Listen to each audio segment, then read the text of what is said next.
I came very close, and I got a care package from my family, and I have it laminated now. I had a sticky note in it from my daughter, and it just said my life is better with my dad. So I haven't shared that story yet. I felt like this is a great place to do that. I plan on doing that at her wedding, so I can let everyone know that my daughter saved my life.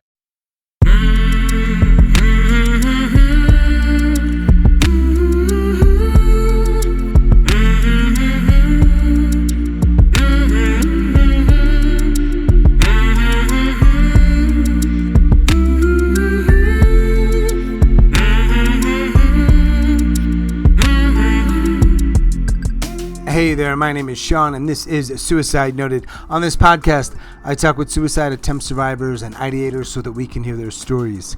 Every year around the world, millions of people try to take their own lives. We almost never talk about it. We certainly don't talk about it enough. And when we do talk about it, when we talk with people in pain, we're not very good at it.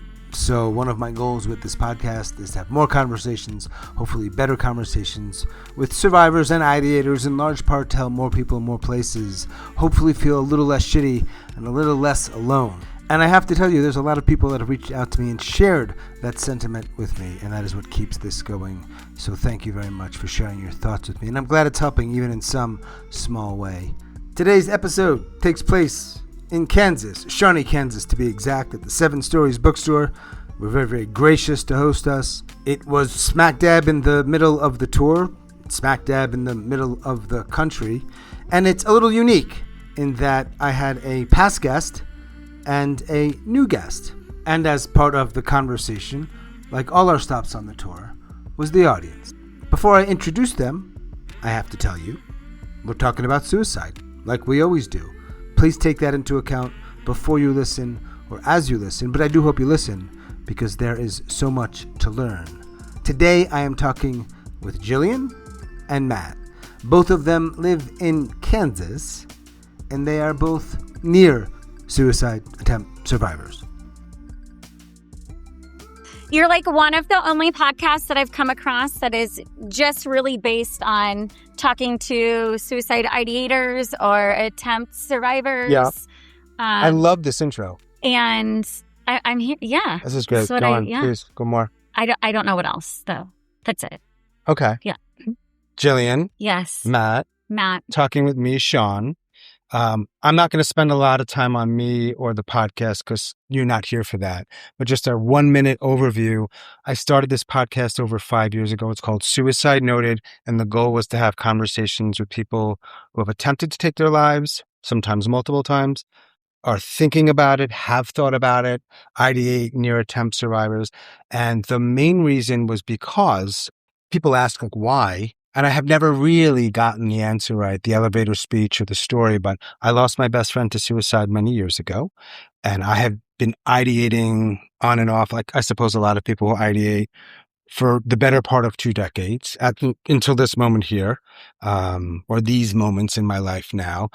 Several years ago, I went to a hospital after my therapist made it pretty clear I should go to a hospital. And it was the UNC Psych Center. I'm living in Chapel Hill, which is one of the better hospitals for that kind of thing in the state, or so I was told.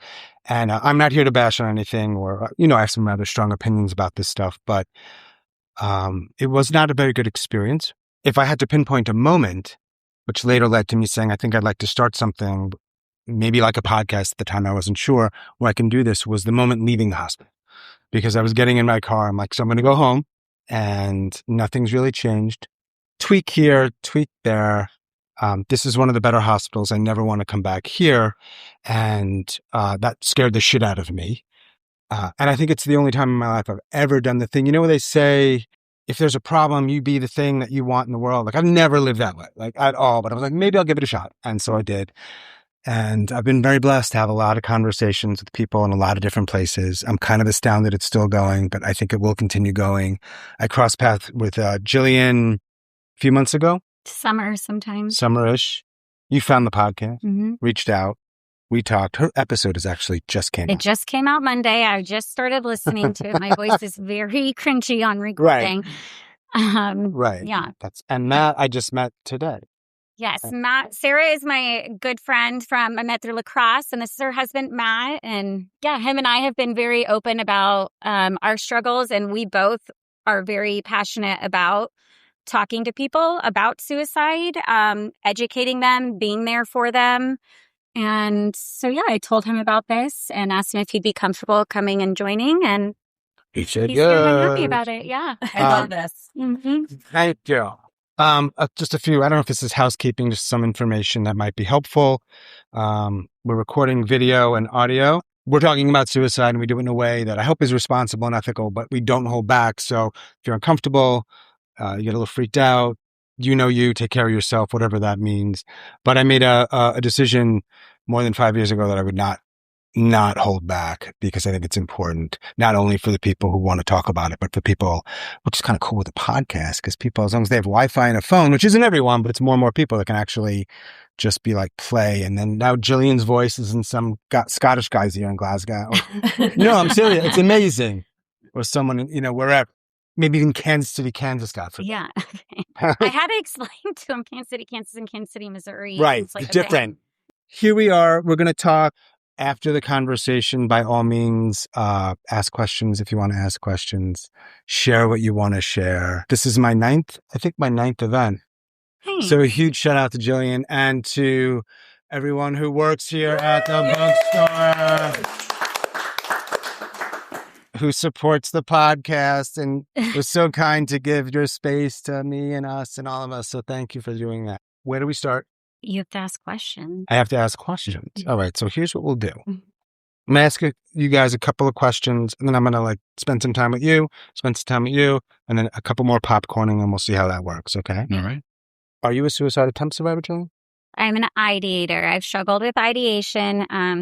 There's a lot of different levels to suicidality. I have never personally had a plan. But what I've struggled with is depression on and off, and just the overall feeling of wanting pain just to go away. No longer wanting to live in a certain feeling, and feeling like it's so overwhelming that you don't know any other way out or around it. And my dad had 2 attempts before he took his life, and that took up my entire 20s. And so I really got into suicide prevention and support and speaking out about it because of him. But that was also a shield for me to hide behind and not talk about myself personally or my struggles. I want to be so forthcoming, but I definitely hid behind my personality. I didn't want to seem like this outgoing, funny, witty person also battled demons. And then I realized that's the problem. Nobody wants to share their demons or look like they have struggles, because then who's going to want to go to that person? In hindsight, once I started being honest and talking to people, I feel like I've really been able to help people through their darkest times. And it was all through me being vulnerable and going against the very thing that people want you to uphold, which is image. It's such a hard battle. And I was talking about this earlier, how you want to break the stigma and you want to fight against the image, but that's what keeps people so quiet. They want you to appear put together, or this business put together, or this club, or this anything. And once you start talking about having struggles, that breaks down that fourth wall a little bit. And I don't know, the honesty and the vulnerability, I feel like, has ended up helping me help others more than when I tried to put on the tough front. Yeah. We're going to dig in a little bit in a sec, all right? Great. Cool. We just met. We did. So thank you for trusting me. Absolutely. I appreciate that. I'm sure Jillian helped with that, because I was a complete stranger to me. Like, no. Suicide attempt survivor? No, but I have had plans. I've had a number of friends commit suicide. I'm a military, was in for 24 years, Green Beret for 15, global war on terrorism for decades now. And I've kind of been running past everything and going to the next thing. And then now I'm coming to the end of my career and I'm transitioning out. I suddenly realized I had all this trauma that I never processed. And then once we started digging, I realized I had lots of trauma from my childhood that was never processed either. Mm-hmm. And I did my my last deployment just last year, and it was a really tough trip. I got to a very, very dark place. I had actually made plans. I was going to, get a body bag and go to the embassy and package myself up so that it wasn't a burden on my team. Mm-hmm.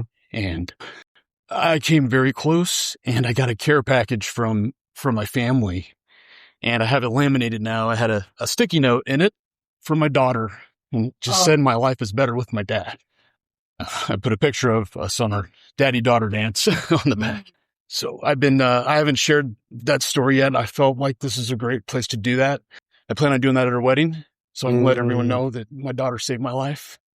I came out and I was fortunate enough to get a job with a nonprofit that's suicide prevention for vets and first responders. And it's been incredible for me in my own journey to work through these things. And I had a lot of guilt and shame, as a lot of people do about it. But I soon came to realize that it really was a gift. Working through that and being fortunate enough to have the friends and family that I do and that support, I'm allowed to experience true empathy with people when they're experiencing these things. And I know because I've been in that same place. So it's been an incredible blessing that I'm positioned there and that I've found these realizations. You wouldn't know this unless you listen to the podcast. Other than being a podcaster, I have found myself enjoying this role after talking with people on the podcast. It usually happens an hour or so in, and this idea comes.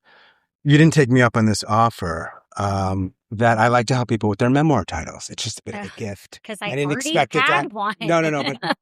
But we'll talk about this at another point. It's a half joke, but it's kind of like these things flash. And my daughter saved my life. Whether that's ever a book or the name of a speech or something like that is like, I'd read that shit real quick. Damn. Never even thought. It's a great that's why I say it's a gift that you didn't want to take me on because you already had a title. I did. What's the title? I don't feel like I liked yours either. Oh, I think she's she's playing to the crowd because I don't think I offered you one. I don't know if I heard it. Yeah, now's the time or no? Oh, my memoir title, is Road to Wildflowers. I love it. And you didn't like that I had a subtitle, and then I didn't like. We're gonna get back on track, but okay. I didn't like the fact. I didn't not like. I questioned why you didn't have a subtitle, and you're still sticking with no subtitle. Well, I just don't have one. Is my reason. Which means you need. Okay, I'm not even asking for money for this service. I just want to offer it to people. But okay, I'm going to say something now. Sure. I just find it interesting that up on this platform to be up here with two men because you don't find many men that are willing to speak as open and honestly about this. I find that a lot of people my age were married to men who were raised not showing their emotions. Or we have fathers that didn't show their emotions and that sort of thing. And we're trying to not only break those generational cycles, but now raise boys to show those emotions. And so there's a lot on the women, I feel like. And I just give a lot of credit to the men that are willing to be vulnerable and talk about that because that's so important. And I want that for my boys as well. And I just applaud you so much. I mean, Sarah and I have been able to really, since we became friends, openly talk about suicide and struggles. And it's just so important to have that conversation with friends and not to be ashamed of it. And, I know whenever we talked originally, and I really appreciate this about Sean is, his kind of pushback on psychiatric hospitals and crisis lines and stuff. I find that people don't want to talk against those things because those things can save people. For sure. So why would you want to speak? But there are downsides about it that should also be discussed. And then we're like, but what is it that is ultimately that saves people? And really it's empathy and compassion.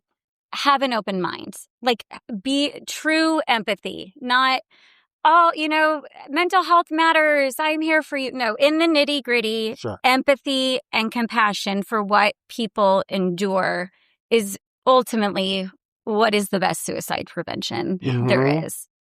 Yeah, those things definitely serve a purpose. Right. But I think it's leaving out a lot of people, and they don't have a microphone to say, like, I'm in the space between, for example, like, I don't have a plan. I may not be, but if I talk about it, it's really hard to find anybody, professionals, friends, anybody, for understandable reasons sometimes, to say, I'll sit with you, I'll talk with you. And then I always ask this question, I'm sure I asked it to you. Do you have anyone in your life, anybody in your sphere that you can talk to, and during or after that conversation, you at a minimum don't feel worse and can talk about anything? Using the word suicide, ideation, plan, all these words, these words that a lot of people are like, I don't remember what you said. I don't know what I said. I think you said one or two. Oh, probably everybody in here. I am, except for my new friends. I've really openly talked. Everybody in here. You could have a conversation. I think I text Kirby earlier this week, and I said, I'm having a really hard mental health day. And I can be vulnerable. She knows what place I'm in, and it's, what support do you need? Do you think it's the same if you said, and this may not apply to you. Okay. Certainly applies to a lot of people. I am struggling and I'm thinking of taking my life. Now, yes, I feel like I could do that. Before, when I was in that place, which was about 2.5 years ago, and again, I didn't have a plan, I would say things, I would say I'm really depressed. I'm going through a really hard time. I had lost a lot of weight. There was just so many things. And at that point, it's just, I should have known better. You know, I'm so educated in it. And then when you are in that fog, you cannot see out of it. Once I did a lot of work. I'm still doing a lot of work. My therapist has me really working on just being honest with my friends and my people when you're having a hard time. So yes, I feel like I'm at a place now that if I get there again, I can be vocal and honest about it. But I've worked really hard to get that way. And I also want to live up to what I preach. I want people to feel comfortable doing that. Did you lose any friends? No. You got good friends. I do. And they showed up? Yes. What about you? Do you have, I know you're doing some work in this space. Yeah, I actually want to touch on something that Jillian said. And it's been one of my main drivers of kind of my new mission. And that is really trying to redefine masculinity. You know, I've seen the military grow quite a bit in terms of addressing mental health and talking openly about this. And special operations, definitely, like it's definitely, become part of it. And it only makes sense. Like, if you're emotionally intelligent, you're a better warrior, you know? So it's hiding and keeping that stuff inside the way it's always been, the way I grew up. And when I started my career in the military, and now I have a stage that I can speak on, and, you have the career and the Green Beret thing. So people tend to listen more, and it's been really impactful to say, hey, no, I get depressed. I've had suicidal thoughts. I've been in that terrible place, but being open is the only solution there. You know, you are not alone. And that's what I've seen with a lot of guys. They think they're the only one. It's just me. And realizing that we all have these pains, and outside the military too, it's the same, it's addressed through all the different career choices. I mean, there's high stress in a lot of the, you guys check almost every box for what could lead to problems, for lack of a better word. It is. And I think, military, I mean, really at its core, it's solving problems with violence is kind of the point of the military. And one of them, right? So I think there's a process that happens. We're like, well, this is a problem. I solve it with violence. I just think, because you're the kind of person that wants to do that work or chooses to do that work. And then once you're doing the work, you're doing the work. So you got years of doing that. Yeah. So it's not going to be, presumably not like, all right, I'm home now. I'm just going to open up and approach it in a different way. I would imagine it took you some time. Or most definitely. Yeah. Most definitely. But it's that openness. I've seen it be really impactful, especially for the younger guys. Obviously I have my son, and I'm working a lot there to make sure he is open, and like, if you need to cry, man. It doesn't matter who's around. And I actually had that experience. It was during a lacrosse tournament. It was the end of the game, really tough game. He started crying. This is years ago now. And I was like, hey, bud, just keep it locked up. When we get to the truck, then you can let it out. And I reflected on that a lot. And it was almost a full year later that I readdressed it with him. I was like, you know what? I'm sorry. I was so wrong, because I thought that I was doing the right thing, but really I was telling that your emotions are valid. And so I was like, man, cry. It's beautiful. It feels so good. It does. And I bottled it up so much that I've experienced, last Memorial Day was actually over, during this last deployment. And we said the Special Forces prayer at the end of a team meeting. And I started crying and I could not stop. I was sobbing uncontrollably for a good 45 minutes. And I had he's the other medic on our team. He came up and just sat with me and just held me.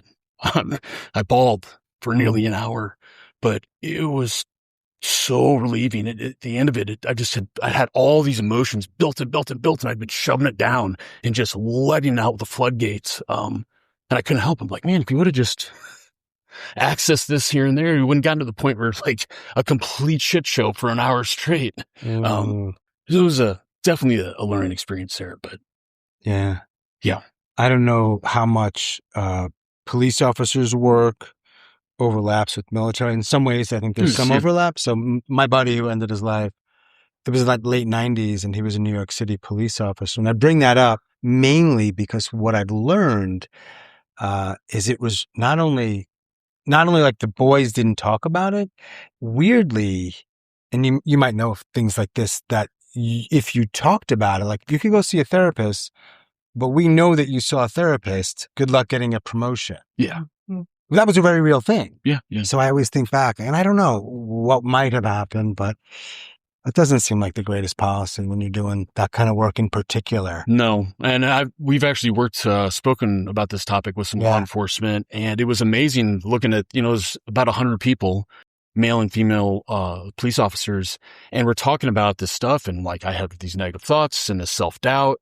And you're seeing their faces, and you can tell they're like, wait a minute, you 100%. You have those thoughts too? 100%. And we're allowed to talk about that? I'm like, yes, absolutely. You know what's fascinating is if you're just on social media, and I'm just not correct here, but my brain keeps going to, for some of them, they don't know that's an option. Yeah. No, but I've experienced the same thing. Right. Really No. don't. Is it that they don't know it's an option, or doesn't feel comfortable enough to say, okay, Facebook's one thing, but there's a guy right there doing it. That's different. There's a guy right there doing it. So I felt I can maybe do it myself. Yeah. Yeah, that makes sense. And it has been. I mean, it's displaying that vulnerability on a large stage. Absolutely, it's helpful there, and it's super helpful for me. So it's really been this beautiful thing that I've kind of fallen into, where I get to heal, and also, and you can see people's faces change. I bet. It's wild. They're like, wow. Yeah. So it's been really cool. Yeah, this is interesting because my work is mostly one-on-one on Zoom or some other platform. And I've done this, it's been a couple of weeks. I've been driving around and going to these places. And I think anybody who joins me for the podcast is pretty damn brave. But I'm like, you all leveling it up, because these are other people you're doing it in front of, not just this bald dude who's sitting in his kitchen. You know what I mean? It's just astounding to me. Like, I don't know if I could do what you're all doing. So it's pretty cool.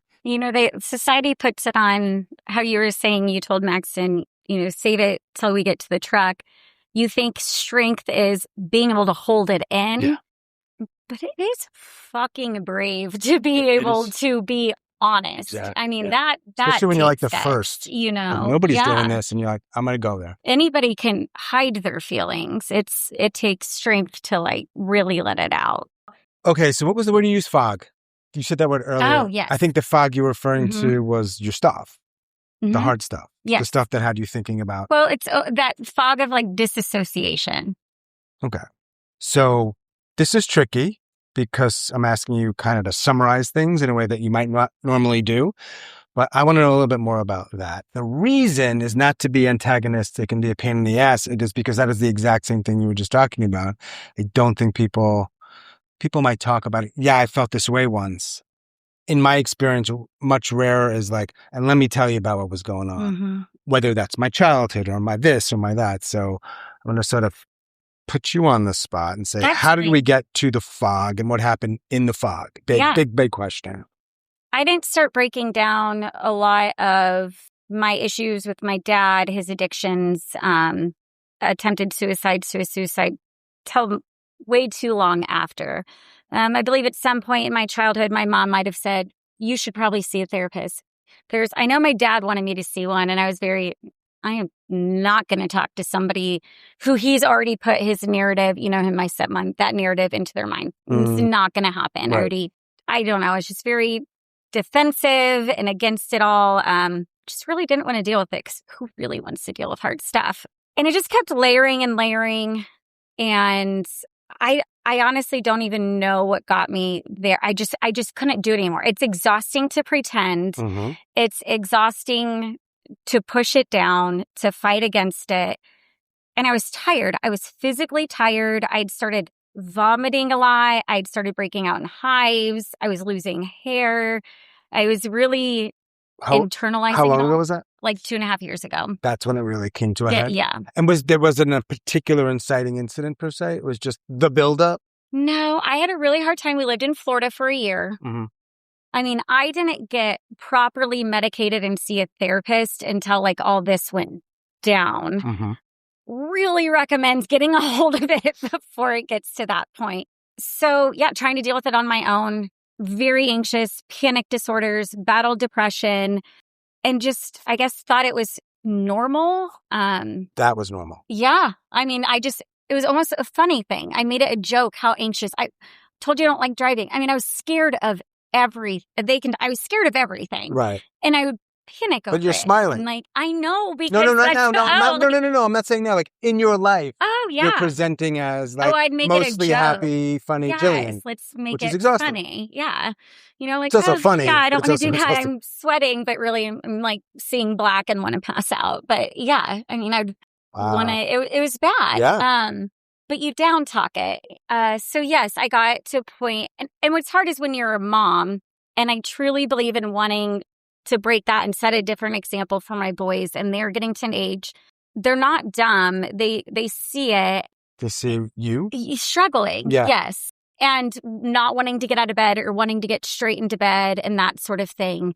And you just have to realize that nobody else is coming to save you. I really want Don't love that expression, but I think you're right. No, nobody came to sweep me up. Nobody. It's petrifying. I felt like I was almost looking at people too, like, just ask me, do you want, what do you need? And it didn't happen. And I wasn't owning it either. You would make it. I had to make the decision. Right. I am so tired of feeling like this. I'm the only one to save me. I've got to put one foot in front of the other. And it's been a work ever since. And honestly, I'll probably work at it forever, but it's worth it for the life that I feel like I've gotten back since then. Did your ideation ever get to the point? I suppose all or any ideation is rather petrifying or scary. Though for me, I got used to it. Mm-hmm. And so it doesn't scare me so much. Though once in a while I might, put on the brakes here a little bit. But was it ever to the point where you were scared? Or was it more abstract? I didn't have any feeling at that time. So you always hear, especially when somebody young takes their life, but so many people loved them. They had so much support. There was this and this. When you're in that mindset, you don't see those things. I got to a point where I was like, it makes sense my dad did what he did. I mean, to feel like this, somebody could have looked at me and been like, I love you so much. Don't you? I didn't feel doesn't anything. matter. Yeah, it doesn't. This is huge that people understand that. And that's why it's so scary. Or if you see a friend struggling or somebody struggling, to sit with them in that. With you, it was hard to know you were struggling sometimes. But some people probably had an idea. I'm sure. Yes. Yeah. She's not. Yeah, I mean, yeah. People. We knew a little bit. You got a good smile. I was doing a better job hiding it. It's not good. Okay, so 2.5 years ago was, let's say, like a low point, I struggled. But then I think I said this on the podcast episode, that going back and when I started writing my book, I started going through my old journals.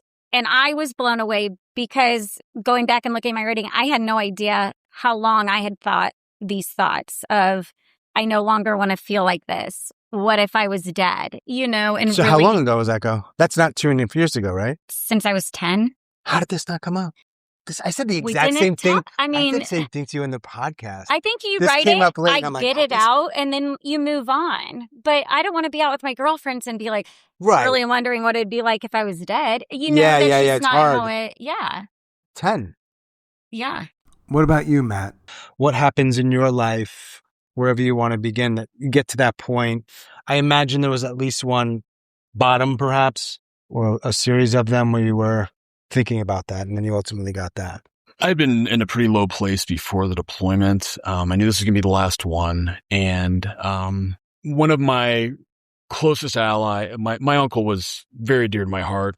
He was a Ranger in SF, and there was a couple trips that I went on that were absolutely terrible. And I would go see him in Florida, and we'd sit out on his dock and drink coffee for like 3 days straight. And that was my reset. And he passed away from cancer about a month before I deployed. And how long ago was this? Just last year. Last year? Yeah, the spring of 24. Okay.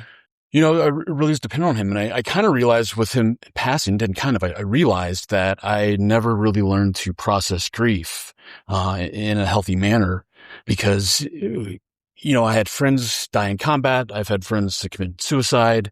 And you go to the funeral and you keep going and you just kind of ignore it. At least I just kind of ignored it. And it really took me down quite a bit. And then the trip was really hard and I started going through all these things the past 24 years. Being a medic has been wonderful because I've gotten to actually save friends in combat. And I can't think of a more beautiful thing. But I've had to do the other side too. And so I really kind of battled with actually was writing numbers to see which one outweighed the other and having so much guilt. Moral injury is a thing in special operations. The whole PTSD thing isn't really, in fact, I have a friend that likes to call it LTS for lack of traumatic stress. Because we get so comfortable with the chaos. Right. It really is where we feel the sharpest. And then once the chaos is removed, then you're trying to invent it, which is why you see so many guys with drug addiction and alcohol and women and every other bad thing you think of, because they're trying to create this self-destructiveness. And it was, being honest, I think going to the military and special operations it was my way of being self-destructive, but it's for God and country and, you know, all these great things. So, but ultimately, that was the route. And I just kind of started going down. And then when you got back? Well, I was still over there. Okay. Where were you? Some work. This was in Tajikistan. Wow. You know, there was some work that did not sit right with me. Again, the moral injury thing is big there. There's obviously things you have to do that do not align with your ethics and morals that you grew up with. And that creates this monster inside of you that just almost seems impossible to process. And I didn't, I would talk to guys and have them be open with me and think that I was doing the right thing. Like I said, the younger guys specifically, be like, hey, let's talk about it. Like, don't get to what you're seeing right now. Address this now so that you don't get to where I'm at. But I wasn't addressing it myself. You were there for them, but you weren't. Okay. And, it was just kind of silly because I knew what I should be doing. And I'm telling people what they should be doing, but I wasn't doing any of those things myself. I also have work with the military that I do stuff out by myself. And so I really kind of felt isolated. And then I started isolating myself more. I'd go out and work and then I'd come back to the team house and just write up reports, sleep for an hour and then go out and do it again. And the sleep deprivation was a big factor there.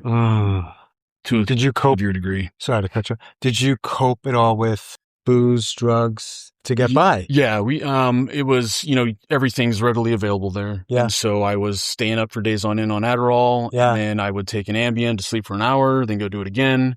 I got to a point where I was getting up in the morning and taking a pull of vodka right out of the bottle.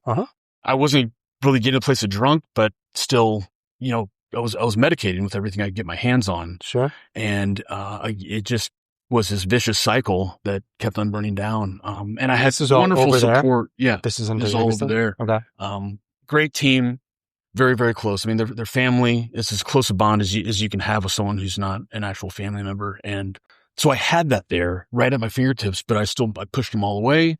I didn't even realize the guys who had the room beneath me, I had my own room, and they would hear about 2 months into it when I was getting really low. They're like, hey man, what's going on? They're like, I don't know if you realize, but we can hear you at night. One night it is fucking bawling, crying. The next night we're hearing chairs smashing and you screaming. Like, dude, we need to talk.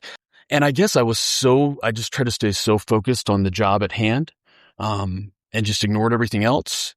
And it really felt like all those 2 decades of war just all kind of fell on me all at the same time. Yeah. And my uncle passing right before I left, that was like my one lifeline. Actually, on the flight home, we're like halfway over the ocean, and I'm just sitting there in the seat like, oh, I just need to see Jeff. We'll sit on the porch. We'll drink coffee. It's going to be fine. And it just clicked in my head that Jeff's gone. I'm like, who the fuck am I going to talk to? And I have this incredible woman who's been my champion my entire life. We've been together since we were teenagers. She's very, very rare. I'm incredibly fortunate to have her and that she stuck with me in all my craziness. But with all this support and love, it was me that I really had to address. And it took me a long time to realize that, because I am incredibly fortunate I'm surrounded by love and support. Is it similar to what Jillian said in that it doesn't matter if people at that time, you're an amazing human being. I love you. All that may not have made a difference. You don't hear it at all. Similar in that it just, no. Yeah. And then, look, you don't really know what's going on. Yeah. You don't know all the bad things I've done. You don't know. And you don't get it. Yeah. What about the guys that asked you that question that were below you when they came to you? Because I'm sure this is somewhat common. Yeah. What did you say to them? Like, I got it. I'm good. Don't worry about it. Pretty much. Get the fuck off. Like, what was the vibe like? Not to that severity, but it was the New York like, vibe, I'm good. okay. Yeah. New York response. New York military person might be a little more like that, right? It was pretty open. I could talk some, and my friend who consoled me while I was crying on Memorial Day. Mm-hmm. It was great because I could talk to him a lot. He's a PA, civilian side, and he's Delta Force, and he's a pilot, and he's like world's most interesting man. But he is an incredibly compassionate human being. And Tom, my wife, and my daughter are the only reason that I made it home from that trip. You have this battle, and I've heard other guys say this too. We're like, my family's better off without me. I was thinking the same thing. I've heard that a lot. And then I've heard guys tell this to me, and I'm like, you're so wrong. No, because I've been to the suicide funerals. I've seen what happens to this family. And my wife, having lost her mother, it was to cancer, but still to see the trauma of losing a parent. Yeah. And then for me to even consider that. Yeah. Is just not. And then this vicious cycle of, guilt and shame starts burning more, which just drives me further. It's messy. It's messy. You had a plan at some point? Yeah. And that was over there? Yep.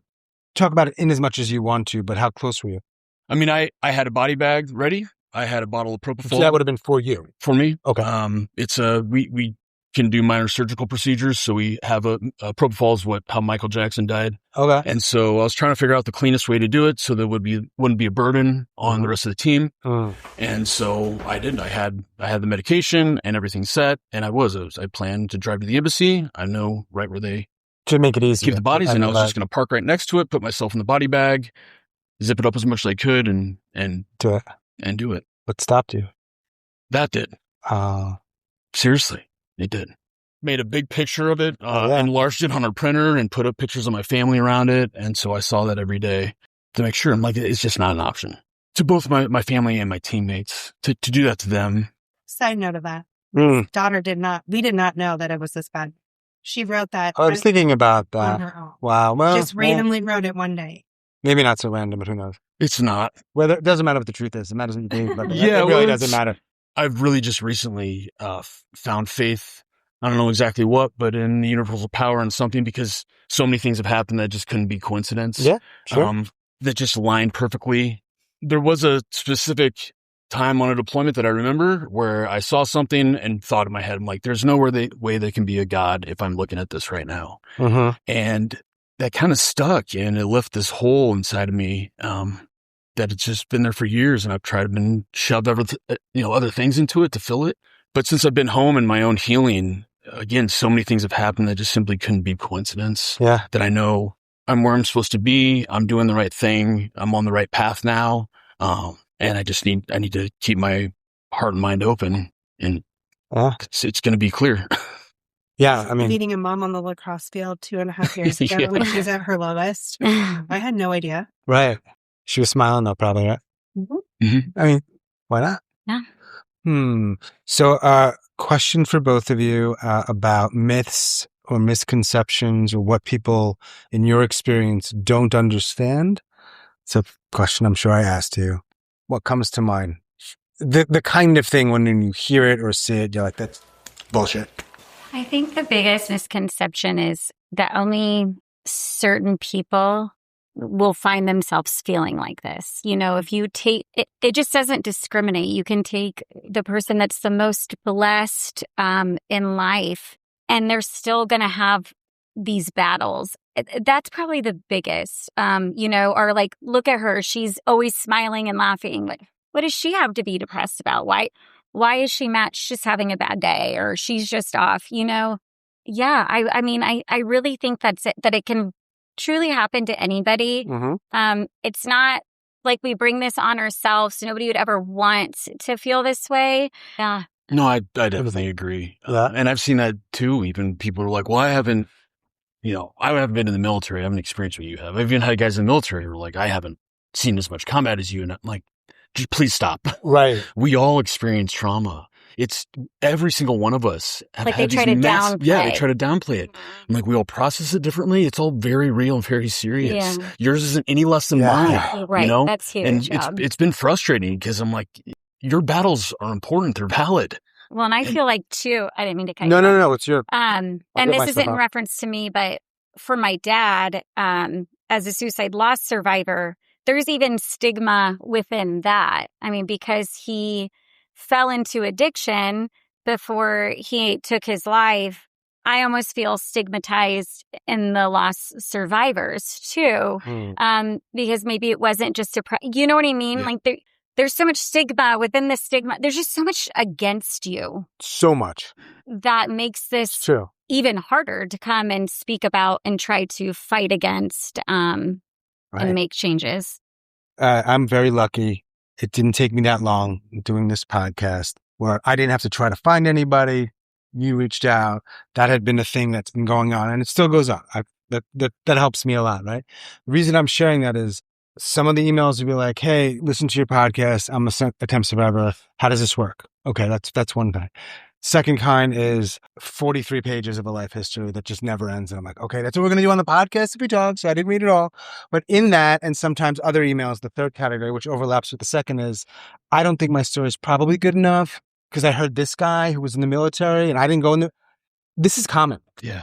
But I don't know, maybe a little bit. They don't know how it works in that. I'll talk to anybody who is in that space and they think that, I don't know where that comes from. Probably several places. Just like, I'm not good enough. My story's not this enough, not that enough. I'm like, no, you're good. It is. And you're good. It's part of that Yeah. negative self-talk and that self-doubt. It's all that same monster that we all experience. All under the spectrum of the image that I was talking about, you know. It is. Well, yeah, I'm struggling, but like, am I struggling like Matt's struggling? Right. You know, do I have a reason to feel this way? And that's where people need that validation and they need to feel seen and understood. And some of that does come from what we hear, though, right? Particularly like, well, you don't have it as bad as your brother.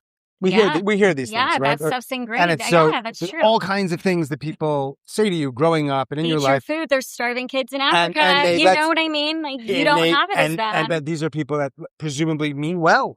Right. Maybe they even love the shit out of you. But it gets in your head and you're like, I don't know. So both of you, so you have this kick-ass you do a lot of work in the field. I follow you on Instagram, which I just figured out how to do, but like your stuff is very good. And then I know you're not techie for a podcast. I'm the worst techie person. Like, the other thing is that like I figured out how Zoom works. I hit record. The mic is okay. That's all you really need to do. I'm not Joe Rogan. Thank God. Yeah. Right. She's got like a whole team. You know what I mean? Like I'm just a dude. But yes, I am like brave. I am woman thing. Brave mind movement. Brave woman thing works too. That like, you could have rebranded it. Next memoir. That's free. Yeah. That's free advice. Yeah. NAMI stuff. Yes, I'm on the board of directors for NAMI now, Johnson County. Any way I can have my hand in speaking, peer-to-peer, just sharing voices. I really think that's the best way to do anything is to share stories and to speak and put it in people's faces and make them uncomfortable. Yeah. This is for both of you. I think you both brought it up. You were very explicit about it in that if you actually both talked about this. If you're in this space, what someone's saying to you, some husband, wife, I love you. you're not getting it at that point. You're not necessarily, it doesn't work. So how do you, in your roles in helping people, whatever that looks like, bridge the gap? Because you said something that I was like, oh, I really want to ask him about this. Because you see a guy or maybe a woman, someone who feels the way you felt. It's like, no. You said something like, no, but it's like, but they are feeling in some ways the way you felt. Yeah. So how do you bridge the gap? How does that work? That's not loaded. Like, I don't know. I want to know. I've been trying to figure that out myself. Yeah. And the only, I mean, again, just being as vulnerable as you can be, and sharing that and trying to make them feel comfortable enough to speak on it. That's the only solution that I've really found. I actually have a friend of mine likes to call it authentic, not vulnerable, for the military, because he's like, everyone thinks vulnerable is weak. And so he's like, we're authentic. Call it whatever you want. I know, right? Exactly. But again, it's trying to figure out a way to make people comfortable in speaking about these things, because it really is healing. And again, I've seen that actual physical change in someone when their guard drops. Mm-hmm. I'm like, oh, it's okay to talk about this. Yes, it is. Let's cry right now. I bet that's exactly what happens a lot of the times. It does. Because like for some people, maybe it skews towards men more. I don't know. Like for some of those guys, it must be years. Yeah, like it was for you. And so it has been. And once it dumps, I had a very close friend of mine who I had no idea that this had even happened. And we went through an incredible healing experience together. And we spent almost a full 24 hours crying together. We're actually driving down out of the mountains together, and I'm like punching him in the arm while he's driving, and I have my head hanging out the window going, we deserve to be happy! But something that came up with him was he was sexually abused as a kid, and he'd kept this monster inside of him his entire life. And just kept it bottled up. And once he finally let it out, it completely changed his life. And it's just like, man, I wish you would have done that years ago. No one thinks anything less of you. In fact, it explains a lot of behaviors that you've been feeling guilty about, man. Like, I wonder how many of your people in general, but I'm specifically military, are just the monsters there, and they're not talking about it. Yeah. It's got to be a pretty big number, man. I think what I've actually found now that I'm in my peer group of everyone working through this healing journey together is I'm realizing the larger majority of us have some pretty significant childhood traumas that were never spoken about. In fact, that's what I think drove us to the military and special operations, because again, that chaos is something that you already have figured out how to deal with and live in. Chaos for good. And then you're going, I have a friend that calls it the warrior and the destroyer, and the warrior is the good that you're born with. It's who you're meant to be. And the destroyer is something you create as a protective shell. Yeah. And so some people, when they go to war, they have to figure out what the destroyer is. But for a lot of us who have those childhood traumas, we already know the destroyer very well. And so we can kind of seamlessly flow right into that work. But again, the problem is when you come home and you get out of the military, your identity's gone, and that destroyer is still there. And learning how to turn that off and put that away and just become the warrior and the good is really, really difficult. It's, we find our identity in the military. Yeah, of course. But the problem with that is that shows us that we didn't have an identity before the military. And so, like, now you're stuck, and the chaos and everything is gone, and you have no idea who you are, and you're in your 40s now, and you're like, wait a minute.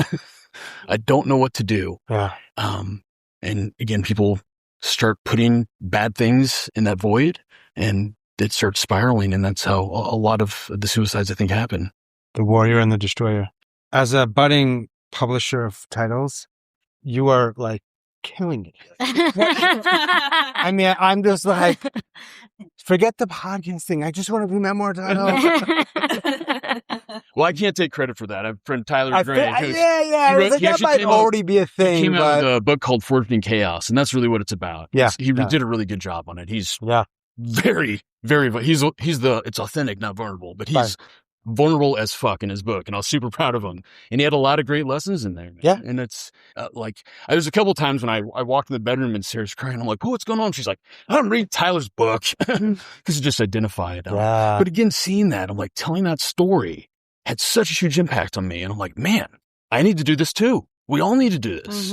Speak in large public forums, because even I know it sounds cheesy, but one person. It truly is all it takes to like not feel alone. And how you're describing identity with the military, I think identity in general, how society makes us feel by a certain age. You should be at this point or married or, whatnot. And it makes us struggle with what are we doing wrong that we're not where we feel like we're supposed to be, instead of just accepting that there is no one box to fit any of this, to let us all have our, embrace our own identity and how we choose and what we choose to do with it. Yeah. But instead we feel all these pressures of, well, I've been in this box for so long, and then now what? I mean, I told you on the podcast how I quit drinking over 2 years ago now. So I went from this wild child, which I mean, I still have my loud wildness to me, but the memories of your mother.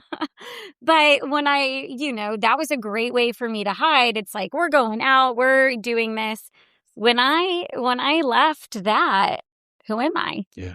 I'm not that loud partier. Get the party started. Let's host everything and be busy every day of the week. It was different. And that's where I lost friends, when you're talking about friends. I was in Chicago, and I have a friend of mine who I don't see very often, but she's like one of these, it's just certain people in your life and like the wisdom they drop, and it's like legit, and you're like, damn. I told her I drink almost every day. It really reminds me of the identity stuff. Mm-hmm. I usually don't share stuff, but this is kind of a cool space. So I want to share this with you all. So interesting. I've never been really the person who's having like the cocktail parties, and it was social. I'm like the solo. I'll drink alone. And she said, and she's been there, the drugs, she lost friends. She was the alcoholic, heroin addict. She's been there. She's clean now. She's like pushing 70. She said, what do you think is going to happen to you? And I said, pretty good chance it's not going to end well.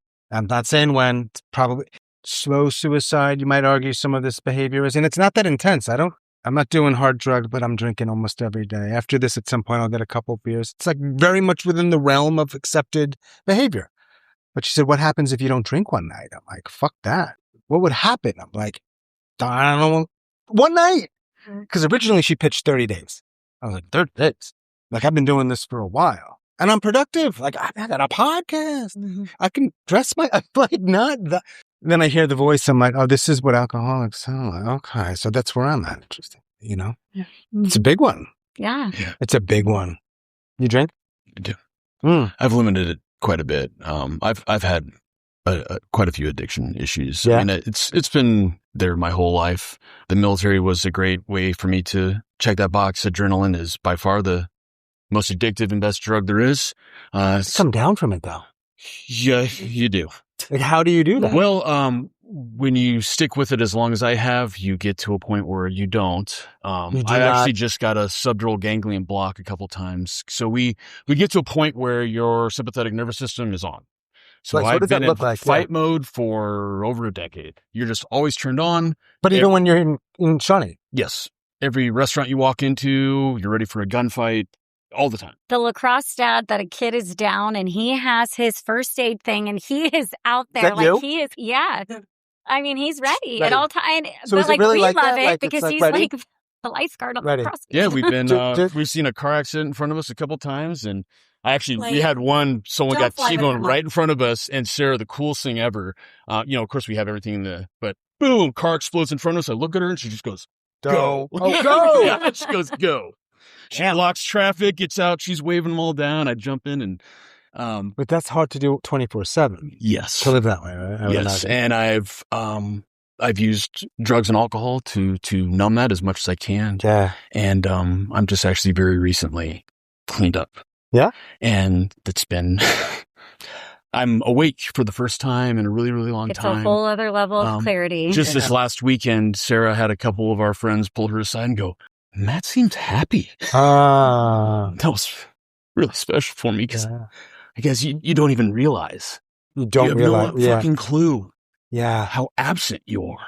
And you don't know it until you taste it a little bit. Yeah. For me, I feel like it's like the anxiety, and then I don't take any medication for that. I probably should. But when I take it, I'm like, oh shit. I don't know if I'm cheating here a little bit, but is this what not anxiety feels like? Right. Yeah. Because I don't. And it's a bitter sweet thing though.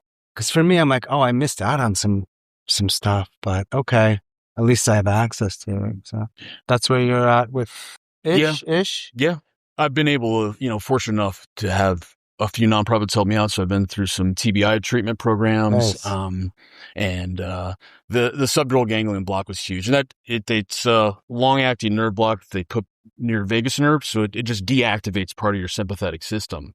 And the first one I got, I actually slept for 3 nights in a row for 7 to 8 hours, which it's been well over a decade since I've experienced that.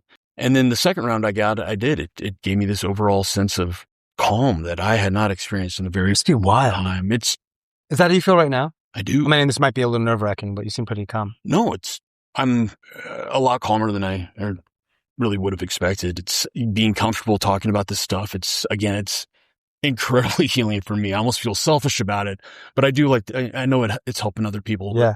Yeah. From a selfish place, this is really fucking good for me. Selflessly selfish. Agreed. I feel like every time I talk about it or have conversations, I heal a little bit more of myself. Did I ask you? I don't know if it came up, and if it did, I apologize. When you got back from Tajikistan, what switched that you were like, something's got to change? I don't know if that came up. If it did, I apologize. Not that it's one moment, it didn't really. but that it's not long ago. I went into this work with the nonprofit and job with Core Medical, and I just kind of kept going. And Sarah was a big part of that. She's really put her foot down hard and has addressed this for me. She's an extremely tough woman. It's one of the things I love about her. Right, I know. She's right there. She's listening. She can hear everything. I was waiting to see what he's actually going to say. Well, what's even fun? Wait. I don't want you to lose your train of thought, but when I asked the question, I saw you with this little smirk. I'm like, all right, something's going to come up with her here. Come on. What else? Yeah. I really had to have a lot of others. Again, I didn't see it. I thought I was still functioning and doing all the things, and I was right. But I have been a complete fucking mess. But so you have to own that, right? Not own that. Like your wife or anybody can say it. My closest, how does it change? Closest people to say, hey, dude. Like an intervention type? Yeah, basically. Just in little pieces. In little pieces. They didn't have like an official sit down. Sure. But I've had people be like, something's up. I've known you for a long time. There's something we need to talk about. And again, I was like, I've got this. No one knows any of my dirty little secrets. I'm still functioning at a high level. So it really took me back. I was like, wow, I haven't been fooling anybody.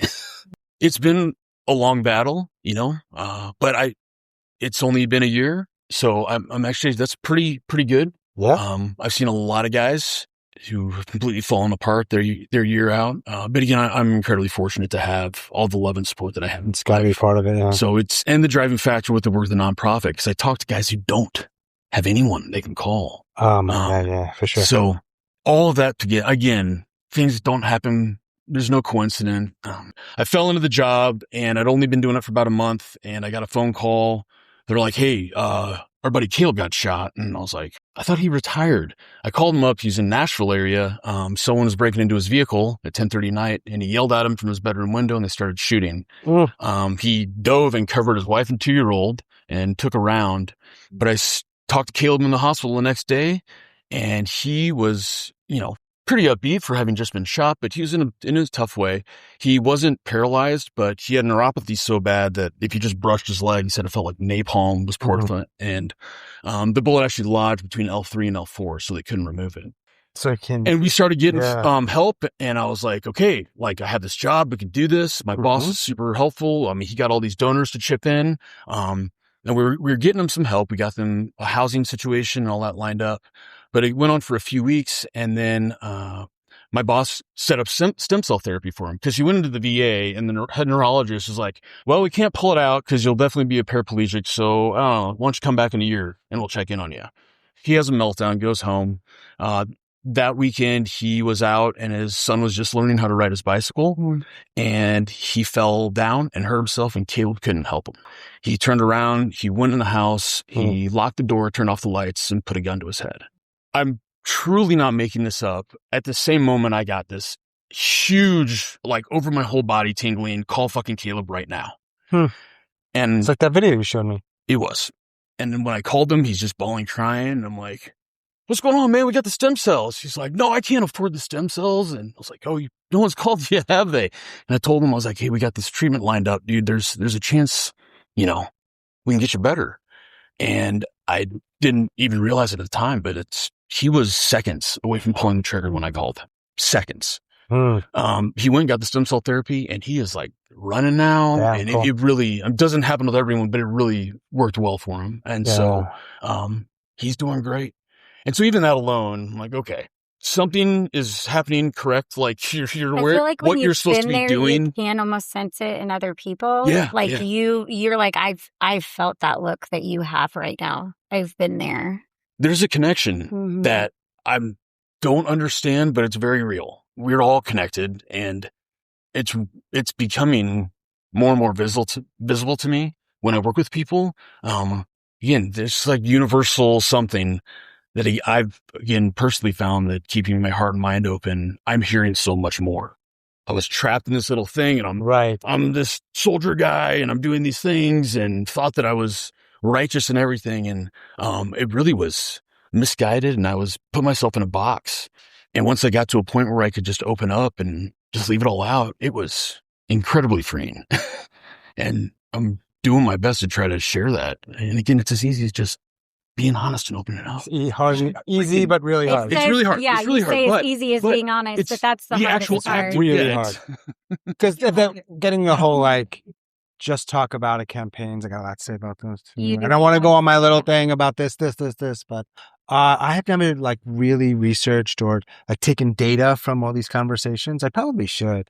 Obviously, I don't talk to people who aren't alive, and there's a reason I'm sharing that. If they ended their life, I can only talk to people who are still alive, whether they're suicidal or not, whether it was a one little day in their life or they've tried 50 times.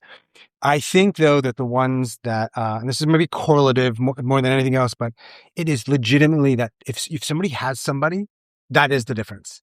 Not the only thing, but you can talk about addiction and all access to guns and this.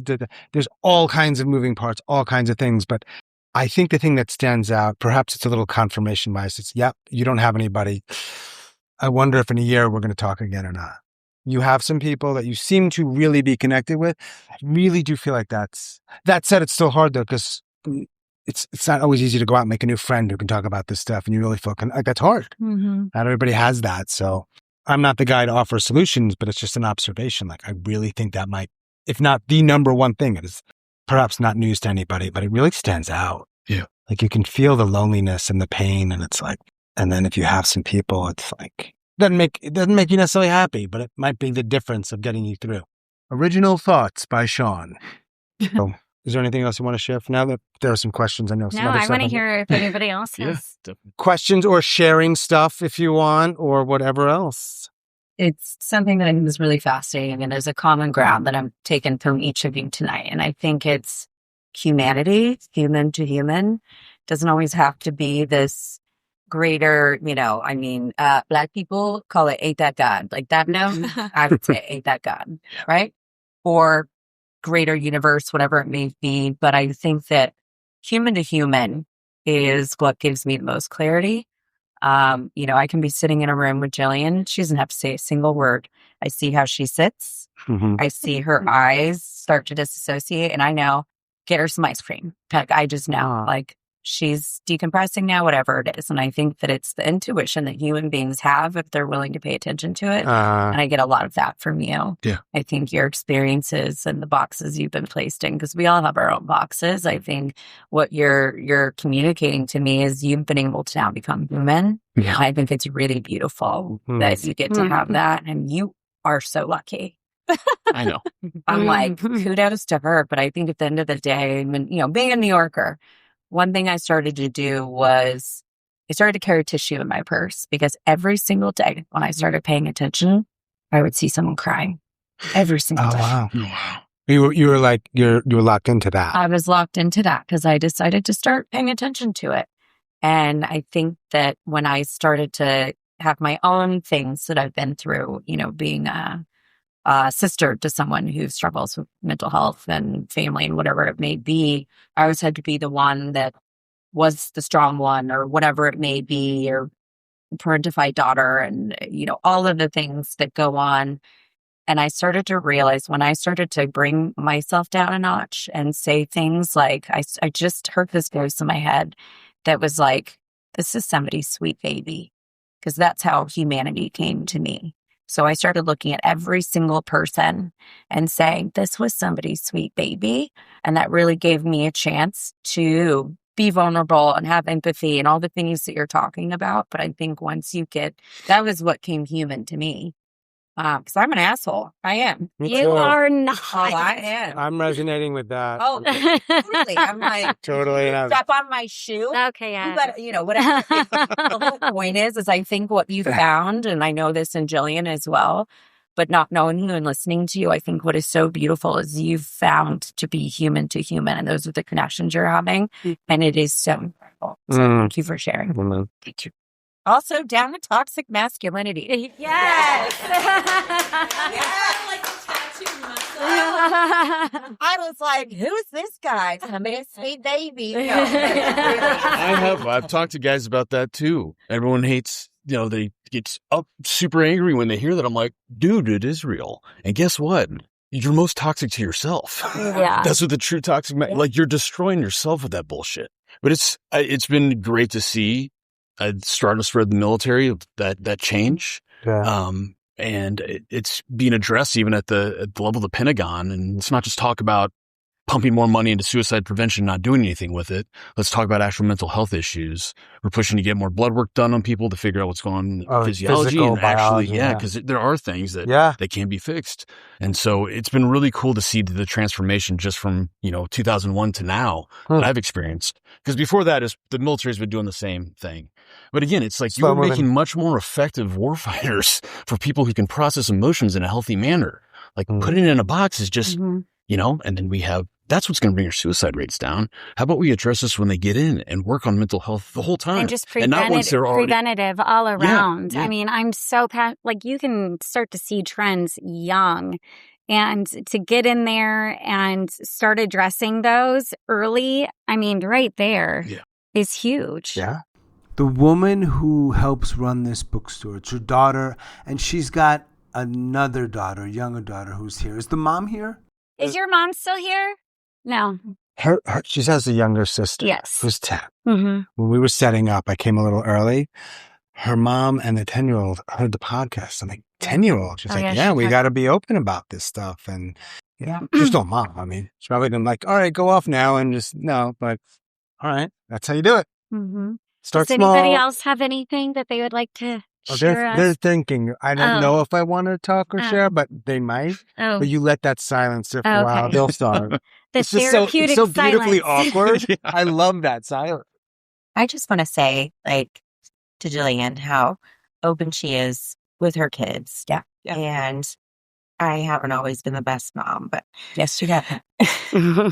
When your kids can talk to you about what they feel like, and they're like, Mom, we don't want to see you like this, or Mom, I see my friend like this. And when your kids can come to you and confide in you, that's when it really starts, making sure that they're safe and they feel loved at any age, no matter what they do, any situation. I will come get you. I will stop what I'm doing. You're my number one. You count, you matter. And so I think it's really important, right now, as parents, and we're in our 40s now. I've been doing parenting for a lot longer than some of my friends, but it's just, I love that. I love that narrative that we can talk about this. It's not everything is behind closed doors anymore. And I wish more people were. Something I really try to make other kids, parents aware of, because mine are 13 and 14. If they come home and they say, my friend is talking about self-harm or suicidal ideation or anything, how you handle it is how they're going to think. That is going to open up the door whether they feel comfortable going to you or not. Yeah, sure. You know what I mean? It's how are you going to handle it? Are you going to say, this isn't not normal, but let's talk about this. Let's see how we can help them. Is it people have been there, but you don't need to get very, aggressive, or maybe you shouldn't hang out with them while they're going through a hard just freak time. out. People have a knee jerk, right? With a lot of things. Well, and I think with teenagers, Ooh. especially, parents feel if a friend is going through a hard time and they let their son go hang out with this friend, well, now this kid is going to start having those feelings It's too. contagious. Which is, this is why the teen suicide rates are so high. You know, you're making them feel even more alone. Yet here we are trying to promote, just talk about it and have a conversation. Well, if we're not in on the conversation, it's going to backfire. Totally. And when your kids almost test you when they come to you with information about their friends. So you just it's like a need litmus to, test. Yeah. I don't know kids stuff. I mean, I feel like it is. I would always go to my mom about you all. So, I mean, you. I was like, you know, so, and how she handled it, you know. She was the one. She was the one. I think to that point, what's really important to your point is sitting with your children and all of your, you know, but one thing that your oldest said to me, we were sitting out having lunch. He came out. I don't know where we were. And he made a comment to you. And I came out. And we were both in an upper. And I could tell there was this moment between them. I could sense it. I could feel it. And I just sat and I didn't say anything. And you looked at me and you said, "Can I tell you what Luca just told me?" And that was a moment where I knew things are changing. I don't know if you want to share. He just said, I try to talk about all the things with him as comfortable. I haven't been completely forthcoming about my personal struggles fully as of yet. Will come with age.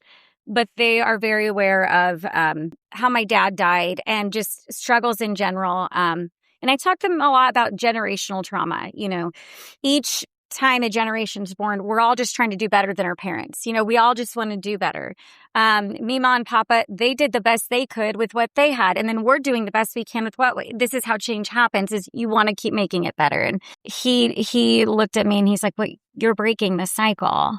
And I mean, to have him say that and to be aware, and it just shows that like he sees me every day trying and being aware, and which one of your friends is having a hard time. These are the things we should look for. Or even him with his struggles. He's got chronic health issues. Like there's a lot of struggles there. And how are we going to handle it and talk about it and normalize it? And supporting emotional intelligence in our youth. So otherwise we're screwed. Yeah. But there was no course. There was no books. No. There might have been one book. I don't. There was none. Where the what was Mr. Rogers? I'm sorry. My mom gifted me the book Dr. Laura, the stupid decisions women make, and was like, "Read this." And you know, I mean, the best you've ever looked at. Yeah, you know. But that's right. Yeah, that's right. So, and that is, she was, you know, helping in her way, and you learn as you go, and you just have to keep being open to learning and growing, and What were you gonna say? Oh, I just had an extremely proud dad moment recently. Our daughter is a hardcore empath. She's the sweetest thing on the planet. But I've been trying to promote journaling to my kids. I've been, not every morning, but most mornings I get out and I journal with my bare feet in the grass. First thing, just fill at least a page or two. And she had a friend at school who was having a hard time. And she actually told her, she's like, "Do you have a journal?" She's like, "No." She's like, "Well, do you have a notebook? Notebook works too." You don't even get socks. Really write your feelings down. It might make you feel better. I was like, "Oh, man." Yeah. Made me very proud. Yeah, you said part of it. I wanted to, one of my favorite mantras that I got from a friend, it's, "I'm safe, I'm loved, and I'm present." And I use that every day, multiple times. And what if you don't feel it? Do you say it if you don't feel it? That's the thing with mantras that are sometimes. I especially say it when I don't feel it. I think if you start to do affirmations every day, though, you own it. Yeah. So you don't just say that for the hard days where it's Right, hard. Do right, I feel it? You know what I mean? It's almost like if you really embed it in you, it's like it brings you back. It's like the purpose. Yeah, my brain was going somewhere else because there's a lot of people who just are not actually safe. But Teachers. to your point, it's the words you use. My mantra is, because I want to lash out and strangle people. Sorry, I told you I was going to kill you. I'm not. This is new. But all jokes aside, my mantra is, everybody's somebody's sweet baby. It can be anything. Yeah. It doesn't, I love that I'm safe. I don't say that because I don't necessarily always feel it. But I can always remind myself that everybody's somebody's sweet baby, and that brings the temperature to where it needs to be. Yeah. So it's all about, it could be linguistics for us East Coasters, or it could be, just something that you need to say. I think that I've seen it work in best friends. Just got to find the thing, You obviously. just have to find the thing that's yours. Got to find the thing. Sorry, Sean, but you're not going to name my memoir. Do you have a memoir? Are you thinking about making a memoir? Do you have memoir-worthy life experience? Yeah. So then let's talk. Busy. Maybe you don't like the word. See, that's part of the process. Everything's sort of meta. Yeah, but like... Sorry. So stay in your lane. My thing. I 100% agree with that, by the way. Yeah. Somebody's Sweet Baby is really good. Subtitle maybe needed still, but I'm busy. Talk to her about that, by the way, because we want our book to sell also. It's going to sell. Yeah. I know that this is like a really hard topic, and I appreciate everybody like coming and being open. And I know, especially for my mom and probably my brother, sometimes when you talk about these things as like the family, it's hard to hear, but yeah, I really appreciate the hardest, it. I think, is for way easier with I mean, I think for me, like I can talk about all kinds of things with strangers. My mother were here. She has handled. I have to give credit. And a lot of people here know our backstory, but Kathy has done so well with all of this, and I appreciate it. It's made a world of difference in the healing. We're proud of you, Kathy. Do you call her Kathy or Mom? Both. I like that.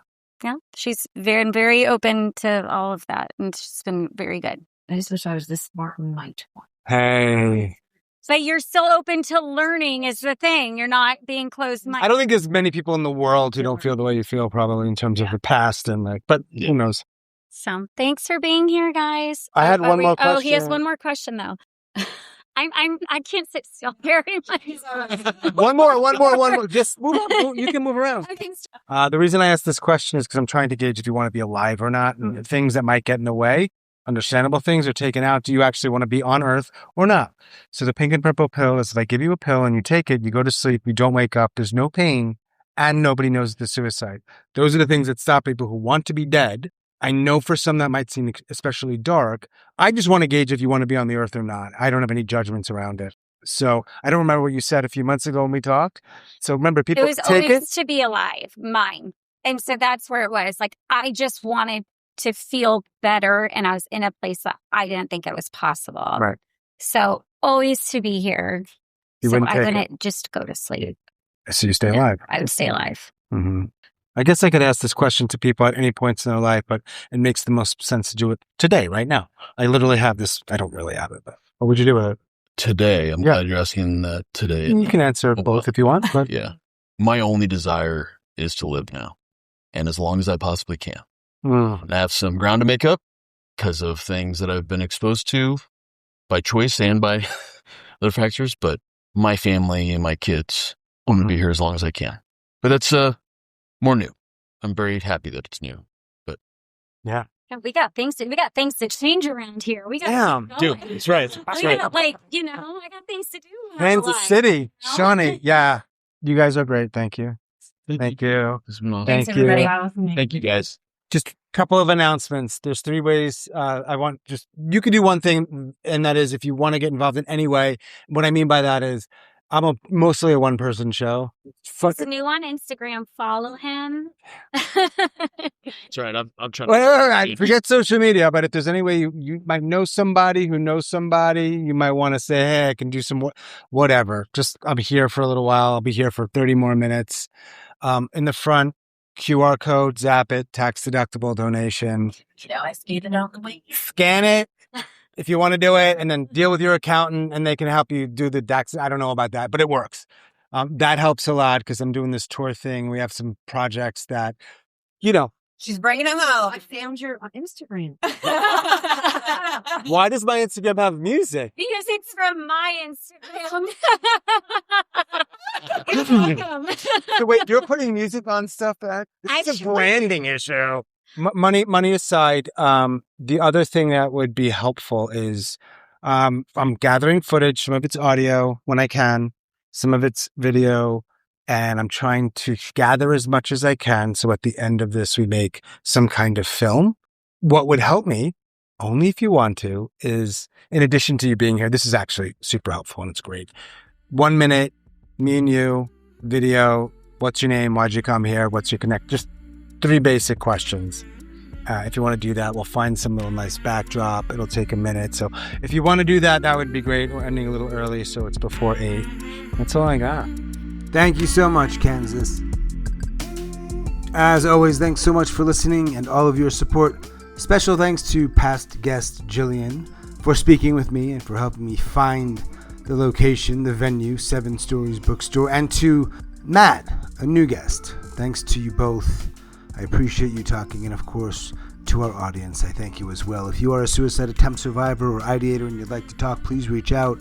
hello@suicidenoted.com. And remember, there is a Spotify poll every week, or at least once a week. And I'd love to hear your thoughts on that particular question. Rating us on Apple also helps, 5-star especially. So if you'd be so kind as to do one or both of those, well, I thank you very much for that. And that is all from this week's episode in Kansas. Stay strong. Do the best you can. I will talk to you soon.